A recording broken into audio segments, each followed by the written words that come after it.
அட்சய திருதியையில் வாங்க வேண்டிய தங்கத்திற்கு இணையான 5 பொருட்கள். 1. சமையலுக்கு தேவையான பாத்திரங்கள் வாங்கினால் செல்வம் பெருகும். 2. அட்சய திருதியை அன்று கடுகு வாங்குது தங்கம் மற்றும் வெள்ளிக்கு இணையான மங்களகரமானதாக ஏற்படுத்திட்டு. 3. கல் உப்பு வாங்கினால் வாழ்க்கையில் இன்பங்கள் பெருகும், மன அமைதி உண்டாகும். 4. மண்பானை, குடங்கள், விளக்குகள் போன்றவற்றை வீட்டிற்கு வாங்குவதன் மூலம் வீட்டில் செல்வம் பெருகும். 5.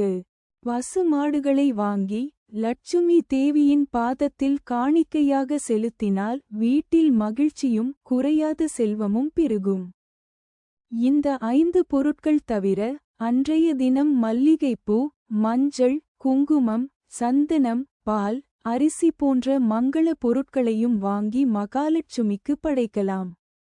இந்த நாளில் மகாலட்சுமிக்கு நைவேத்தியமாக பால் பாயசம் செய்து படைப்பது மிகவும் விசேஷமானதாகும். பொதுவாக வெள்ளை நிறம் என்பது சுக்கிர பகவானுக்குரியது ஆகும். அதனால் மகாலட்சுமியின் அருளை பெற வெள்ளை நிற பொருட்களை வீட்டில் வாங்கி வைத்து வழிபடுவது சிறப்பு.